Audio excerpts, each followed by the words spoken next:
الحمد لله نحمده ونستعينه ونستغفره ونؤمن به ونتوكل عليه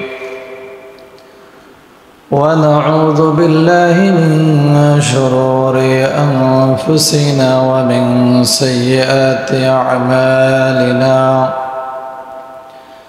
من يهده الله فلا مضل له ومن يضلله فلا هادي له وأشهد أن لا إله إلا الله وحده لا شريك له وأشهد أن سيدنا وسندنا وحبيبنا وطبيب قلوبنا ومخبرا وآمرا الذي أرسله الله بالحق بشيرا ونذيرا وداعيا إلى الله بإذنه وسراجا وقمرا منيرا أما بعد فأعوذ بالله من الشيطان الرجيم بسم الله الرحمن الرحيم إن الله وملائكته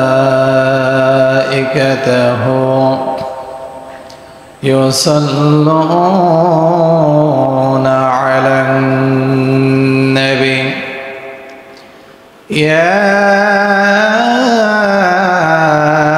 أيها الذين آمنوا صلوا عليه وسلموا تسليما اللهم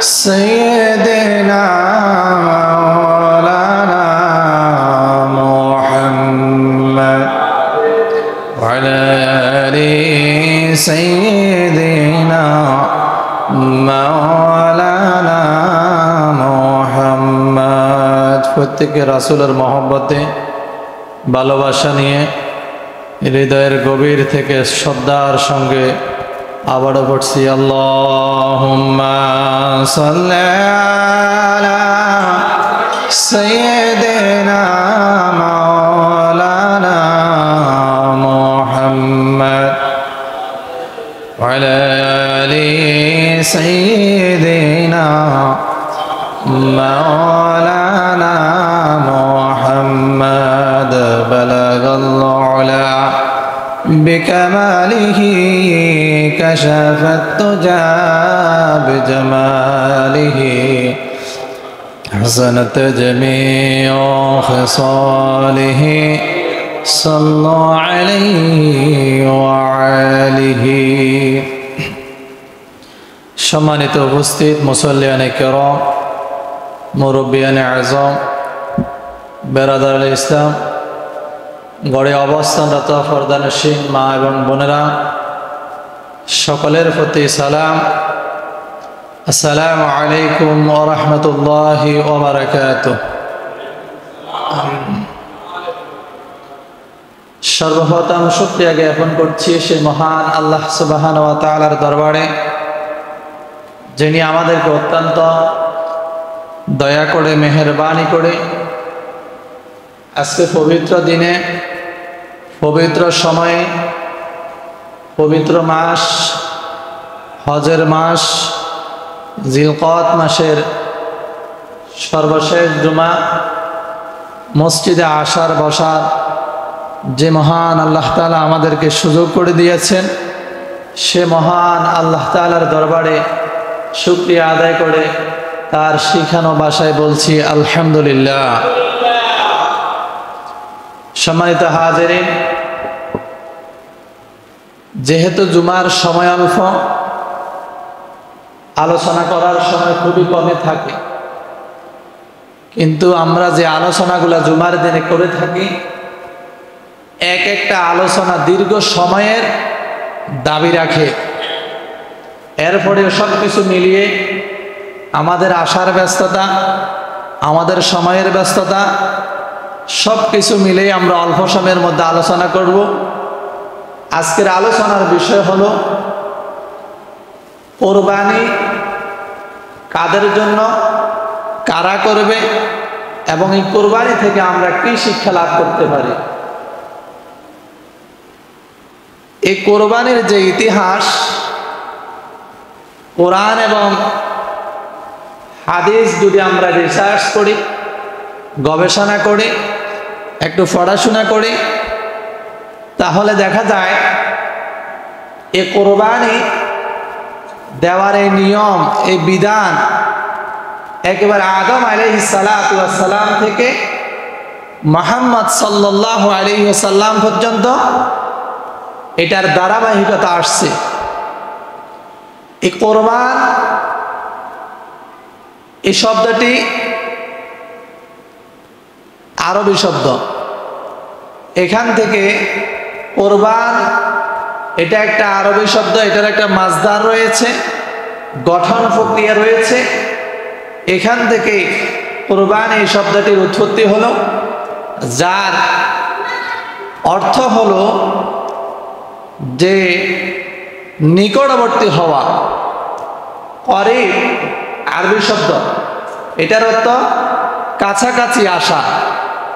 এই কোরবানি শব্দটা ওখান থেকে আসছে যে কোরবানের মাধ্যমে বান্দা তার রবের নিকটবর্তী হয়, আল্লাহর সান্নিধ্য লাভ হয়, এবং এটার মাধ্যমে অন্তরের যেই এটা আত্মত্যাগ, আর্থিক কোরবানি, এটা হাসিল হয়, এবং এই কোরবানির মাধ্যমে মানুষের সম্মান বুলন্দ হয়, মানুষের সম্মান বাড়ে, ইজ্জত বাড়ে। আল্লাহ সুবহানাহু ওয়া তাআলা শুধুমাত্র আমাদেরকে কোরবানির বিধান দিয়েছেন এটা এমন নয়। আপনারা সবাই জানেন, অনেকেই জানেন যে কোরবানির একটা ইতিহাসের সূচনা রয়েছে। সেই সূচনা হলো হযরত আদম আলাইহিস সালাতু ওয়াস সালামের দুইজন সন্তান হাবিল এবং কাবিল,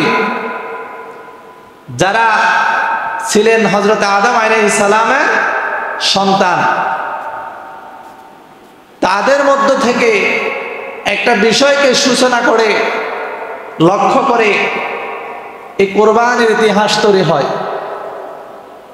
হাবিল এবং কাবিল ছিল দুই ভাই, এবং তাদের সঙ্গে আদম আলাইহিস সালাতু ওয়াস সালামের গড়ে আল্লাহ সুবহানাহু ওয়া তাআলা মানব জাতির বংশ বিস্তারের জন্য দুইজন করে সন্তান দিতেন, অর্থাৎ যাকে বলা হয় যমজ সন্তান, একটা ছেলে আর একটা মেয়ে। তো এইভাবে হাবিলের সঙ্গে একজন কন্যা সন্তান জন্মগ্রহণ করে, কাবিলের সঙ্গে একজন কন্যা সন্তান জন্মগ্রহণ করে। তখনের নিয়ম ছিল, বর্তমানে আমাদের মধ্যে আপন ভাই আপন বোনের মধ্যে বিবাহ বন্ধনে আবদ্ধ হওয়ার কোনো সুযোগ আছে? নাই। আল্লাহ তাআলা আমাদের জন্য এটাকে হারাম করে দিয়েছেন, এবং এটা কিয়ামত পর্যন্ত হারাম থাকবে। কিন্তু আদম আলাইহিস সালামের ওই সময়ে এটাকে আল্লাহ তাআলা জায়েজ করে দিলেন। কেন দিলেন? কারণ তখন আর কোনো মানুষ নাই। পৃথিবীতে মানুষের বংশ বিস্তার ঘটানোর জন্য আল্লাহ তাআলা ওই সময়ের জন্য, ওই সময়ের মানুষের জন্য আল্লাহ তাআলা এটাকে জায়েজ করে দিলেন। তখন কাবিলের সঙ্গে যে কন্যা সন্তানটির জন্ম হলো, এটা ছিল খুবই সুন্দর, দেখতে অনেক তাকে ভালো লাগতো।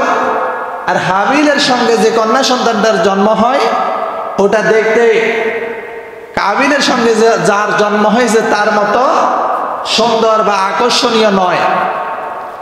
তখন হাবিল এবং কাবিলকে যখন বিবাহ দেওয়ার সময় হলো, তাদেরকে বিবাহ করানোর যখন সময় হলো, তখনকার নিয়ম অনুযায়ী কাবিলের সঙ্গে যার বিবাহ হওয়ার কথা ছিল সে ছিল একটু দেখতে মন্দা, তেমন খুব বেশি একটা আকর্ষণীয় ছিল না। যার ফলে কাবিল কি করলো, এটা নিয়ে বাড়াবাড়ি করলো।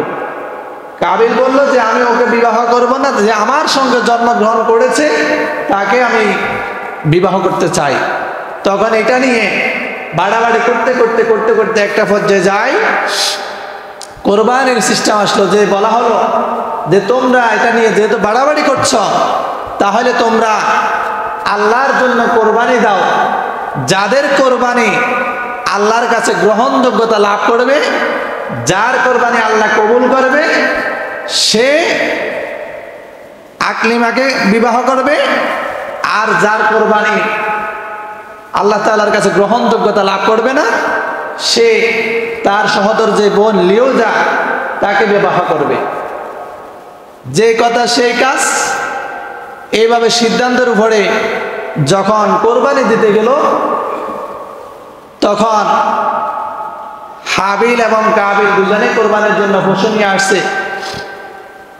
হাবিল খুব সুন্দর চমৎকার একটা পশু নিয়ে আসছে, কাবিল নিয়ে আসছে তার যে চাষাবাদের যে ফল ফলাদি আছে একেবারে যেগুলা আপনার একজন ভিক্ষুককে দিলেও নেয় না, এই ধরনের একেবারে নিচু মানের যেগুলা চলে না, এই ধরনের পণ্য নিয়ে আসছে কোরবানির জন্য। আমাদের সমাজে অনেক আছে যে টাকা বাইরে কোথাও চলে না, এটা নিয়ে মসজিদে দেয়, আছে না নাই? আছে। যেটা কোথাও চালাতে পারে না এটা মসজিদ মাদ্রাসার জন্য দিয়ে দিবে।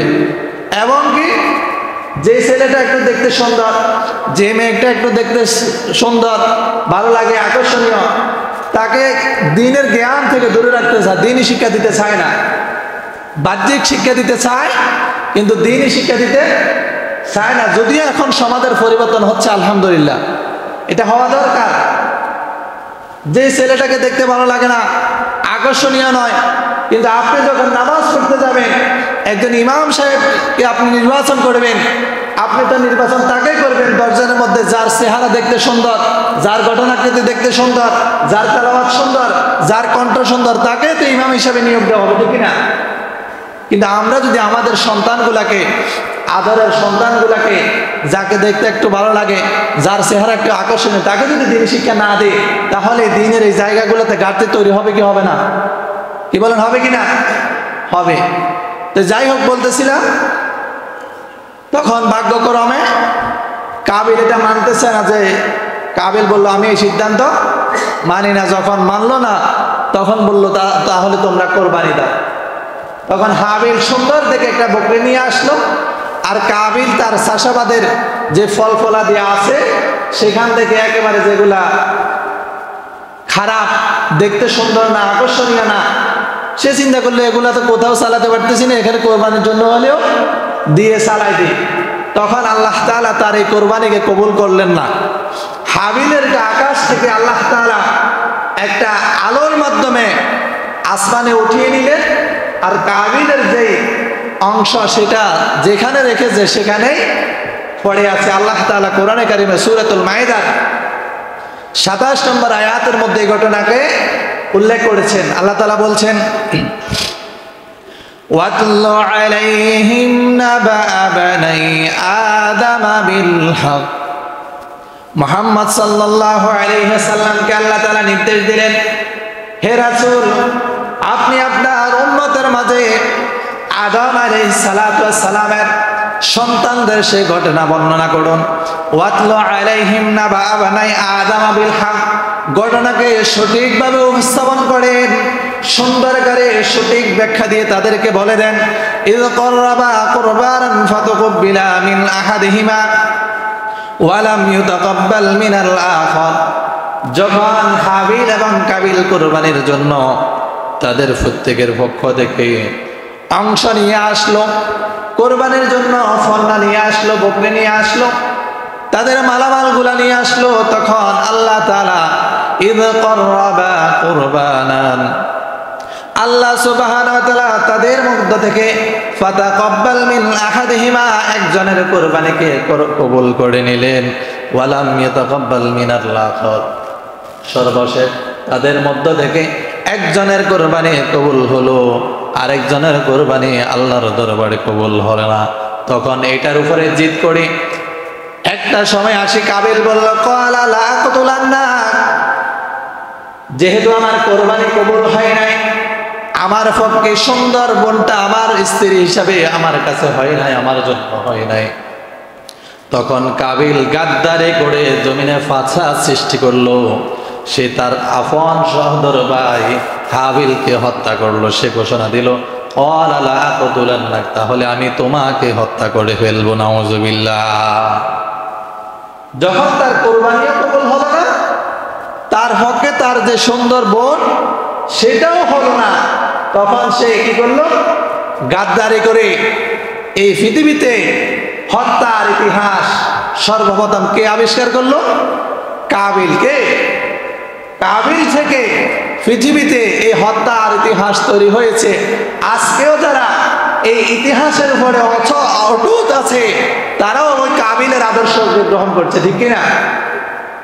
আজকে যারা মানুষদেরকে বিনা অপরাধে অন্যায়ভাবে জেল জুলুম করে, নির্যাতন করে, মানুষের অধিকারকে হরণ করে, মানুষকে ঘরে থাকতে দিচ্ছে না, বাড়িতে থাকতে দিচ্ছে না, মানুষের অধিকার নিয়ে তারা কোনো মাথা ঘামাচ্ছে না, মানুষের অধিকার থেকে তাদেরকে বঞ্চিত করছে এবং মানুষদেরকে হত্যা করে ফেলছে বিনা অপরাধে, যার কোনো জবাবদিহিতা পর্যন্ত নাই, যারা এই ইতিহাসের উপর অটুট, তারা ওই কাবিলের ইতিহাসকে তারা অনুসরণ করছে। তখন আল্লাহ বললেন, তার সহোদর ভাইকে যখন বলল কাবিল যখন বলল আমি তোমাকে হত্যা করে ফেলবো, তখন হাবিল বললেন ক্বালা ইন্নামা ইয়াতাকাব্বালুল্লাহু মিনাল মুত্তাকিন, তুমি আমাকে হত্যা করতে পারো, কিন্তু আল্লাহর দরবারে কোরবানি কবুল হবে কারটা? ইয়াতাকাব্বালুল্লাহু মিনাল মুত্তাকিন, যে ব্যক্তি মুত্তাকি হতে পারবে, যার ভিতরে তাকওয়া থাকবে, তার কোরবানি কেবলমাত্র কার কাছে কবুল হবে? আল্লাহর কাছে। তাহলে আল্লাহর কাছে কোরবানি কবুল হতে হলে কি দরকার? তাকওয়া দরকার। কি দরকার? নাকি মোটা তাজা গরু নিলে কোরবানি কবুল হয়ে যাবে? আল্লাহ সুবহানাহু ওয়া তাআলা অন্য আয়াতে বলছেন, যে কোরবানি তোমরা করছো করবা, এটা তোমাদের উপরে শুধুমাত্র তোমাদের জন্য ছাপিয়ে দেওয়া হয় নাই, যুগে যুগে আল্লাহ সুবহানাহু ওয়া তাআলা মানব জাতির জন্য কোরবানির বিধান দিয়ে দিয়েছিলেন। ওয়ালিকুল্লি উম্মাতিন জাআলনাহু মানসাকান লিয়াযকুরু ইসমাল্লাহি আলা মা রাযাকাহুম মিন বাহিমাতিল আনআম ফাইলাহুকুম ইলাহু ওয়াহিদ ফালাহু আসলিমু ওয়া বাশশিরিল মুখবিতিন। সবাই বলেন সুবহানাল্লাহ। আল্লাহ সুবহানাহু ওয়া তাআলা সূরাতুল হজর আয়াতের মধ্যে বললেন, ওয়ালিকুল্লি উম্মতি, আমি প্রত্যেক উম্মতের জন্য, প্রত্যেক জাতির জন্য, মানসাকান লিয়াযকুরু ইসমাল্লাহ, আমি তোমাদের জন্য কোরবানির এই বিধান দিয়েছি। কেন দিয়েছি? আল্লাহ বলছেন লিয়াযকুরু ইসমাল্লাহ, যাতে করে এই কোরবানির মাধ্যমে তোমরা আল্লাহকে স্মরণ করতে পারো, আলা মা রাযাকাহুম মিন বাহিমাতিল আনআম, তোমাদেরকে যে চতুষ্পদ জন্তু আল্লাহ সুবহানাহু ওয়া তাআলা দিয়েছেন, মাংসের জন্য দিয়েছেন, এই চতুষ্পদ জন্তু থেকে তোমরা গরু মহিষ এগুলা দিয়ে তোমরা তোমাদের এই রিজিক থেকে তোমরা কোরবানি দিবা, আর এগুলোর মাধ্যমে তোমরা আল্লাহর জিকির করবা, আল্লাহকে স্মরণ করবা। ফা ইলাহুকুম ইলাহু ওয়াহিদ, তবে মনে রাখবা তোমাদের ইলাহ হচ্ছে একজন। কয়জন? তোমাদের ইলাহ হচ্ছে একজন। ফা ইলাহুকুম ইলাহু ওয়াহিদ, তোমরা কোরবানি করবা সেই রবের জন্য যিনি তোমাদের একক ইলাহ, যার সাথে কোনো অংশীদার নাই, যার সাথে কোনো শরিক নাই, যার সাথে পৃথিবীর কারো কোনো তুলনা হয় না, তার সমকক্ষ কেউ হয় না, তার সাথে তুলনা দেবে এমন কোনো নমুনাও পৃথিবীতে হয় না। সেই রবের জন্য তোমরা কোরবানি করবা। ফালাহু আসলিমু ওয়াবাশশিরিল মুখবিতিন। এরপরে আল্লাহ তাআলা বললেন, যারা এই সবগুলো সত্য মেনে আল্লাহকে একক রব হিসাবে মেনে তারা কোরবানি করতে পারবে, তাদেরকে আল্লাহ সুবহানাহু ওয়া তাআলা শুভ সংবাদ দিচ্ছেন, ফালাহু আসলিমু ওয়াবাশশিরিল মুখবিতিন।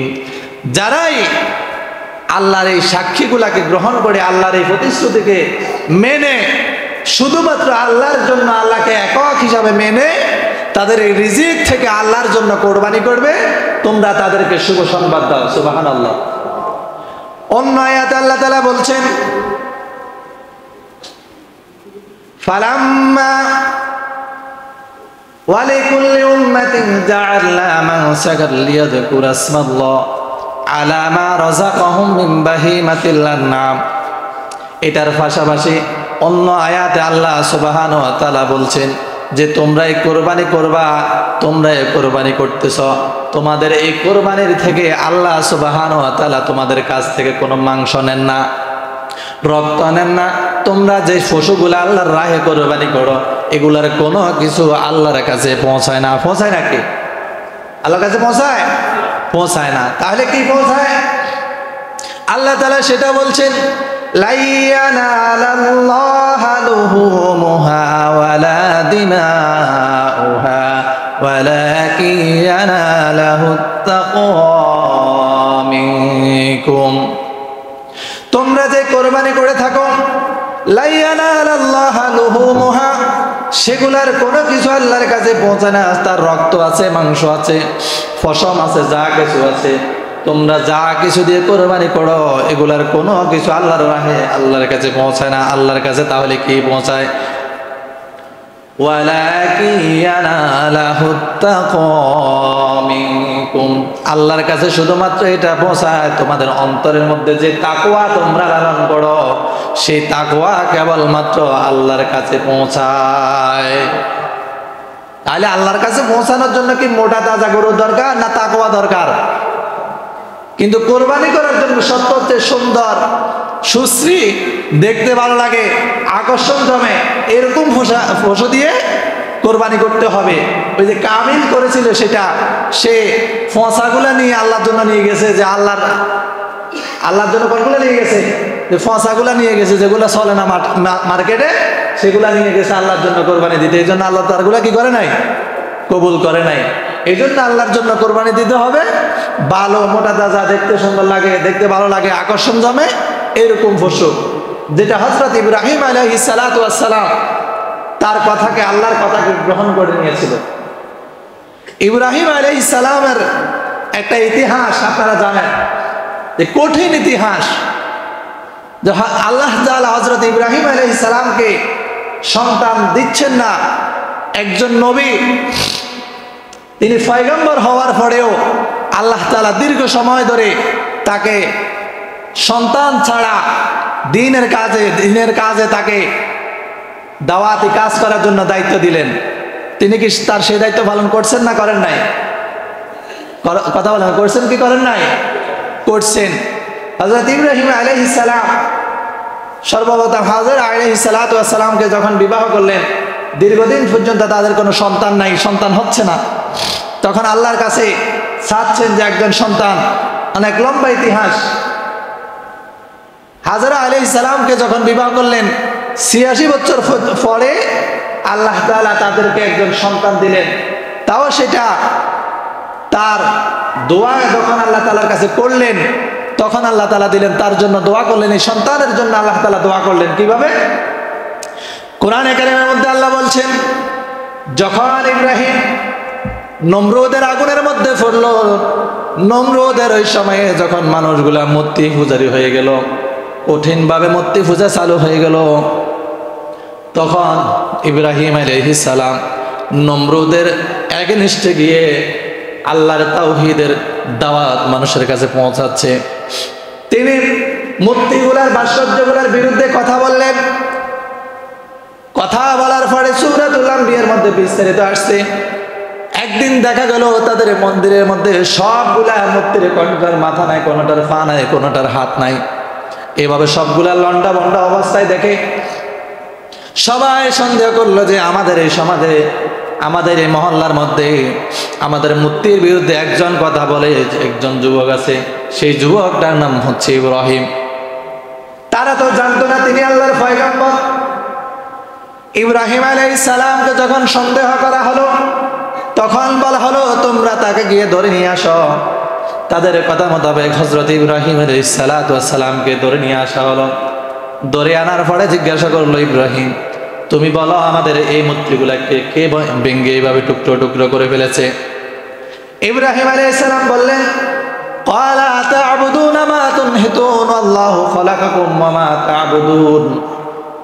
তোমরা কি সেই মূর্তির পূজা করবা? তোমরা কি তাদের ইবাদত করবা, তাদের পূজা করবা যাদেরকে পূজা করার জন্য, ইবাদত করার জন্য আল্লাহ বলেন নাই, বরং আল্লাহু খালাকাকুম, এবং তোমাদেরকে সৃষ্টি করেছেন যিনি, ওই মূর্তিগুলার সৃষ্টিকর্তাও তিনি, মূর্তির সৃষ্টিকর্তা যিনি, তোমাদের সৃষ্টিকর্তাও তিনি।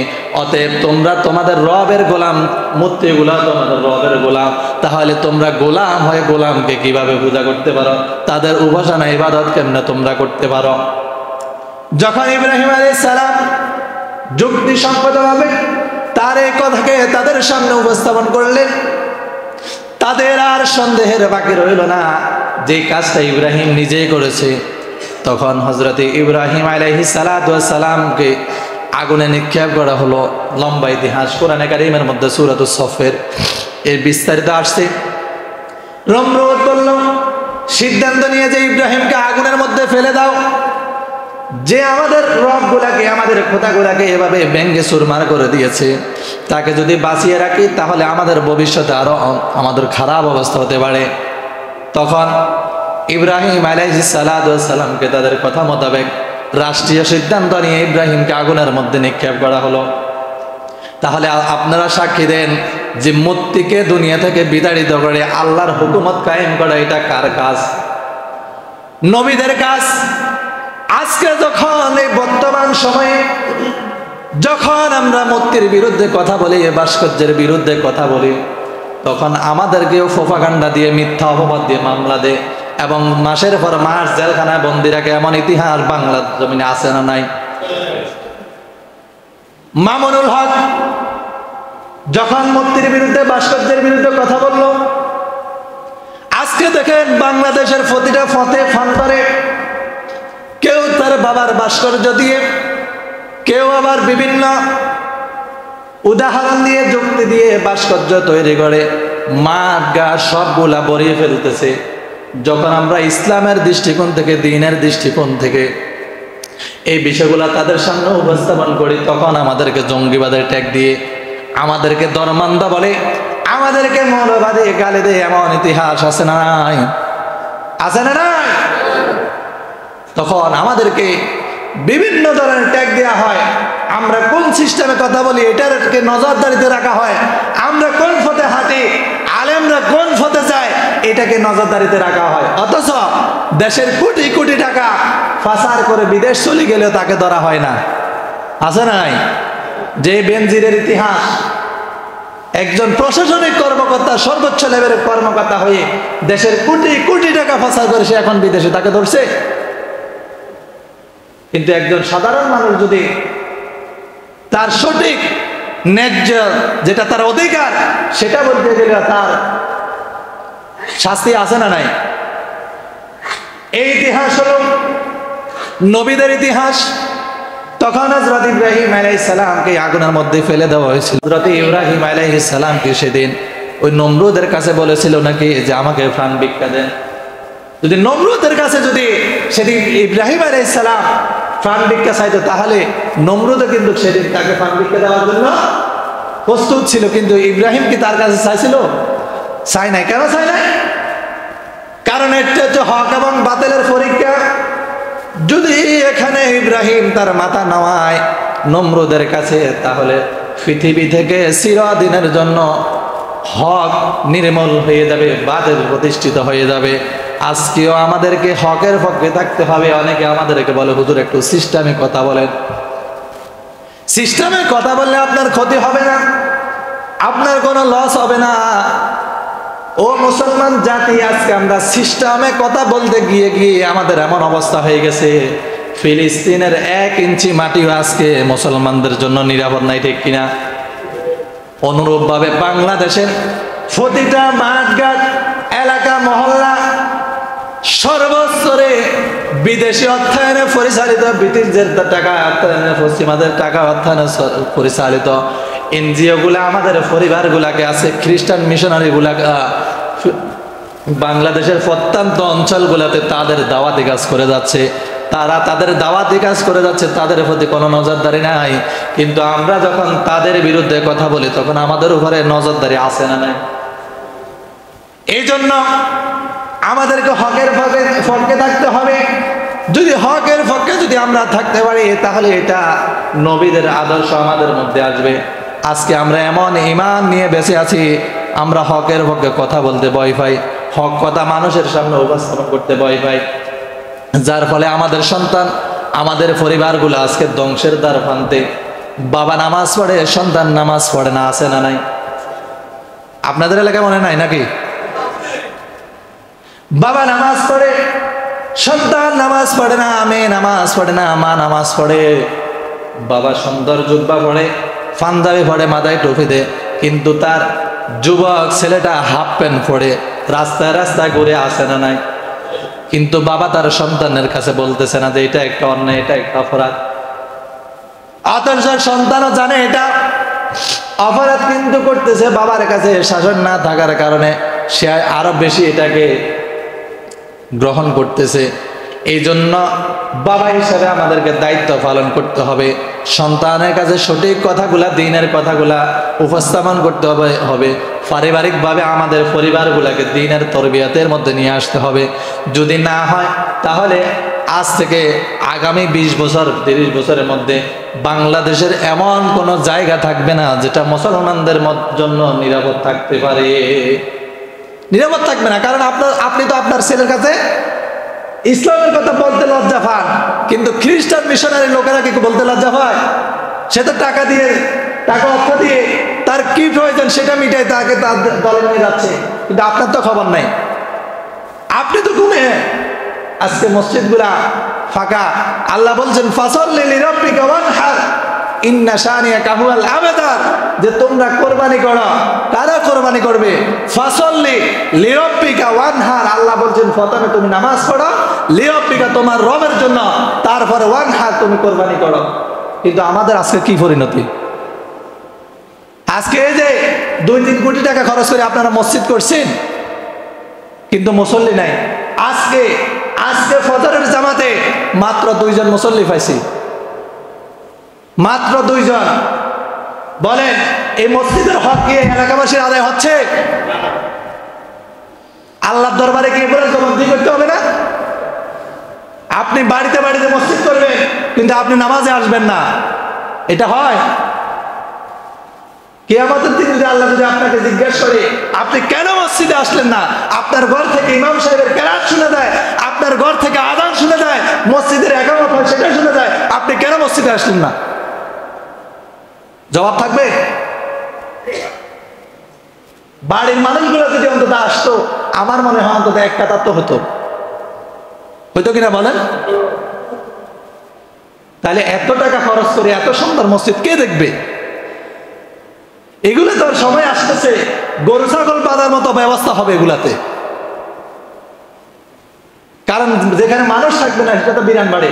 বিরান বাড়িতে কুকুর থাকবে, ছাগল থাকবে, পাগল থাকবে, সব থাকবে। এই মসজিদ গেলে তো একটা সময় আসে এটা হবে কি? এলাকার মুসল্লি নাই? কি বলেন, আছে না নাই? আপনি প্রতি ফ্যামিলি থেকে যদি একজন করে আসে, তাহলে তো 1 কাতার 2 কাতার হওয়ার কথা। আজকে মাত্র 2 জন মুসল্লি নিয়ে আমাদের ফজরের সালাত আদায় করতে হয়েছে। তাহলে বলেন বাকিরা কি ফজরের নামাজ পড়ছে? কি বলেন, পড়ছি? আমরা নামাজ পড়ছি? তাহলে কিসের নামাজ, কিসের কোরবানি, কিসের ইবাদত, আমি কিসের মুসলমান? আল্লাহর আনুগত্যকে তো আমি স্বীকার করতে পারি না। আপনি বড় বড় মোটা তাজা কোরবানি দেওয়ার জন্য গরু নিয়ে আসবেন, কি লাভ হবে এগুলা? নামাজ ফরজ আপনার জন্য, আল্লাহ আপনার জন্য আগে নামাজ ফরজ করছে। তা আপনি তো নামাজ পড়তে আসতে পারেন না, আপনি মসজিদে নামাজ পড়তে যেখানে আসতে পারেন, আপনি কোরবানি দিয়ে কি লাভ? কি লাভ হবে এই কোরবানির দ্বারা? কি আত্মশুদ্ধি আসবে আমাদের মধ্যে, কি তাকওয়া আসবে? কিভাবে আল্লাহর কাছে আমাদের এই কোরবানির গ্রহণযোগ্যতা পাবে? ইব্রাহিম আলাইহিস সালাম যখন আগুনের মধ্যে ফালাই দিয়েছে, আগুনের মধ্যে নমরুদ, তখনও তিনি বলে নাই যে নমরুদ তুমি আমাকে ছাড় দাও, আমাকে ছাড় ভিক্ষা দাও, বলছিল? বলে নাই। কারণ এই জীবন কার? কোরবানি করতে হবে কার পথে? আল্লাহর পথে। তা আপনি আমি কি কোরবানি করতেছি? ঘুম যিনি দেন তিনি কে? ঘুম দেওয়ার মালিক কে? আমাদেরকে সুস্থ রাখার মালিক কে? তা আপনি ঘুমের জন্য সারা রাত কাটা দিবেন, রাতের 12টা 1টা 2টা পর্যন্ত ফেসবুক চালাবেন, ইউটিউব চালাবেন, অনলাইনে থাকবেন, আপনি বিভিন্ন জায়গায় আড্ডা দিবেন, কিন্তু ফজরের নামাজে ফজরের জামাতে আসবেন না, ফজর নামাজ পড়বেন না। তাহলে আপনার এই ঈমান নিয়ে, যে ঈমান আপনাকে মসজিদ পর্যন্ত আনতে পারেন না, সেই ঈমানকে আপনাকে জান্নাতে নিবে? নিবে? তাহলে কোথায়, কার জন্য এই ওয়াজ? কি করবেন ওয়াজ দিয়ে? ওয়াজ কি শুধু ইমাম সাহেবের জন্য, যে মসজিদ করছে 3 কোটি টাকা খরচ করে মসজিদ, 2 কোটি টাকা করে খরচ করে মসজিদ, আর ইমাম মুয়াজ্জিন রাখে দিলাম, তাদের দায়িত্ব শুধু এখানে নামাজ পড়ে নাকি? কি বলেন? তাদের দায়িত্ব না শুধু যে এত টাকা খরচ করে যেহেতু মসজিদ করছে শুধু তারা উঠবে, আমাদের দরকার নাই? মসজিদ কাজের জন্য, মুসল্লিদের জন্য। তো মুসল্লি যদি না থাকে তাহলে মসজিদের কি প্রয়োজন? বড় কষ্ট লাগে। এত সুন্দর মসজিদ করলেন আপনারা, কিন্তু মসজিদে জামাতে আসছেন না। আল্লাহ আমাদেরকে হেফাজত করুক, সবাই বলে আমিন। আমাদের মক্তবগুলাকে যথারীতিভাবে চালু করতে হবে। ইমামদের, মুয়াজ্জিনদের, খাদেমদের সবাই যথাযোগ্য সম্মান আমাদেরকে করতে হবে। আমরা এলাকাবাসী, আমরা মসজিদের ইমাম, আমরা মসজিদের মুয়াজ্জিন যাই হই, আমরা ইমানদার হিসেবে তাদেরকে যথাযোগ্য সম্মান দিয়ে আমাদের মক্তবগুলাকে পূর্বের ন্যায় আবার ফিরিয়ে আনতে হবে। না হলে আগামী প্রজন্মকে এই ধ্বংসের হাত থেকে কোনোভাবে রেহাই করা যাবে না। মক্তবগুলাকে ফিরিয়ে আনতে হবে, মসজিদগুলা মুসল্লি দিয়ে ভরতে হবে। যদি না হয় তাহলে জুমাবারে শুধুমাত্র ওয়াজ শুনি, কোনো ফায়দা নাই। জুমার দিন 2 রাকাত নামাজ পড়ে দৌড় দিলাম, কোনো ফায়দা নাই। কারণ বাকি নামাজের তো আপনার কাছে খবরে নাই। যার কাছে নামাজ নাই তার কাছে দিন আছে? নাই। দিন নাই, ইমান নাই, যার কাছে নাই, সেই দিনের মর্ম কি বুঝবে, তার ধ্বংস কি বুঝবে? তাকে খ্রিস্টান মিশনারির দাওয়াত দিলে তো সে এটা কিভাবে ফিরাবে? নামাজ পড়ে আমাদের কত ব্যস্ততা, যা কেউ আসে, কার আগে কে বাইর হয়ে যাবে মসজিদ থেকে, একেবারে প্রতিযোগিতা থাকে। আল্লাহ তাআলা আমাদেরকে হেফাজত করে, সবাই বলে আমিন। বলতেছিলাম, ইব্রাহিম আলাইহিস সালাম তার এই সন্তানকে আল্লাহর কাছে চাইছিলেন যে আমাকে একজন সন্তান দেন। আল্লাহ নবী কার কাছে চাইছেন? এখন আমরা তো বিভিন্ন জায়গায় দৌড়াদৌড়ি করি, মাজারে, বাজারে, গাজারে, আছে না নাই? আল্লাহর কাছে চাইছেন ইব্রাহিম আলাইহিস সালাম। আল্লাহর কাছে বলছেন রব্বি হাবলি মিনাস সালিহিন, যে আমাকে একজন সলিহিন সন্তান দান করেন, যে সন্তান আমার কথা শুনবে, দ্বীনকে বাস্তবায়নের জন্য এই সন্তানের ভূমিকা থাকবে, এরকম একজন সন্তান আমাকে দেন। তখন আল্লাহ তাআলা ফাবাশশারনাহু বিগুলামিন হালিম, আল্লাহ তাআলা তাকে একজন নেককার সুসন্তানের সুসংবাদ দিলেন। তাহলে সন্তান চাইতে হবে কার কাছে? আল্লাহর কাছে। টাকা পয়সা, ধন সম্পদ, যাই কিছু দরকার কার কাছে চাইতে হবে? এখন আমি মসজিদে আসি না, চাবো কখন? পুকুর পাড়ে গাছের তলে বসে কি চাওয়ার সুযোগ আছে? সুযোগ আছে যদি আপনি সেটাকে পবিত্র বজায় রাখতে পারেন। কারণ আপনি তো আর আমি তো ভালো ভালো উদ্দেশ্যে বসি না। সেখানে যায় সিগারেট খাওয়ার লাই, সেখানে যায় মদ খাওয়ার লাই, সেখানে যায় আড্ডা দেওয়ার লাই, ফাঁসটা কথা বলবার, মন্দ কথা বলবার, গীবত চর্চার লাই এখানে বসি, ঠিক না? আমাদেরকে ফিরিয়ে আনতে হবে দ্বীনের পথে, ইসলামের পথে, তাহলে আমরা সেই সুফল আবার পাবো। ইব্রাহিম আলাইহিস সালামকে আগুন থেকে রক্ষা করছেন কে? আল্লাহ। যে আল্লাহর উপরে ভরসা রাখে ইব্রাহিম আলাইহিস সালাম আগুন থেকে রক্ষা পেলেন, ইসমাঈল আলাইহিস সালাতু ওয়াস সালাম কোরবানির সূরার নিচ থেকে যিনি রক্ষা পেলেন, সে আল্লাহ এখন আছে না নাই? সে আল্লাহর পথে যদি আমরা থাকি, আমাদেরকে সে আল্লাহ রক্ষা করবেন কি করবেন না? তখন ইব্রাহিম আলাইহিস সালাম বললেন ফালাম্মা বালাগা মাআ সায়া ক্বালা ইয়া বুনাইয়া ইন্নী আরা ফিল মানাম। তখন ইব্রাহিম আলাইহিস সালাম তার সন্তানকে বললেন, এই সন্তান যখন একটু বড় হলো, বাবার সাথে খেলাধুলা করার মতো অবস্থান তার তৈরি হলো, তখন তিনি বললেন যে বাবা, আমি তোমাকে স্বপ্নে দেখলাম, তোমাকে স্বপ্নের মধ্যে জবাই করে দিচ্ছি। সুবহানাল্লাহ। কি সন্তান চাইলেন, আল্লাহ কি সন্তান দিলেন। তখন সন্তান বললেন, ইন্নী আযবাহুকা ফানজুর মাযা তারা। ক্বালা ইয়া আবাতি ফাআল মা তু'মার সাতাজিদুনি ইনশাআল্লাহু মিনাস সাবিরিন।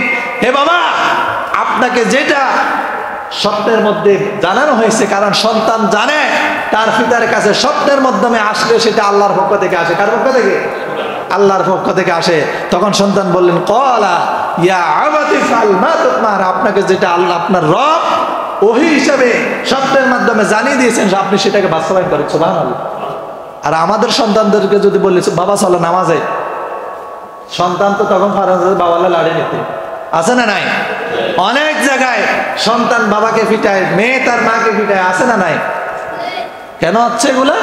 যে আমরা যখন তাদেরকে দ্বীনি শিক্ষা থেকে দূরে রাখতেছি, তখন এগুলা এই গজব আমাদের মধ্যে কি হইতেছে, আসতেছে। আল্লাহ তাআলা আমাদেরকে হেফাজত করুক।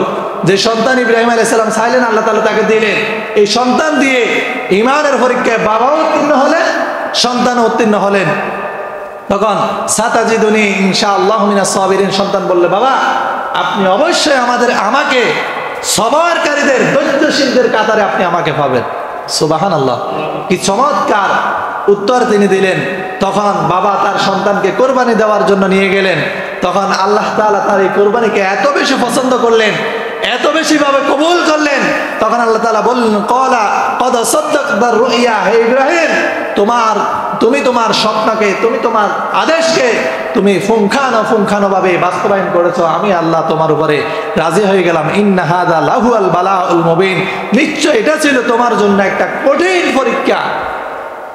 এখন আপনি ইমানদার, যদি আপনি পরীক্ষা না দেন তাহলে ইমানের কোনো বাস্তবায়ন থাকবে? আমি যদি পরীক্ষা না দিই বাস্তবায়ন থাকবে? যেখানে নবীরা দিতে হয়েছে, তার সাহাবীরা দিতে হয়েছে, সেখানে আমাদেরকে কিভাবে আমরা পরীক্ষা ছাড়া ইমানের খাতায় উত্তীর্ণ হব?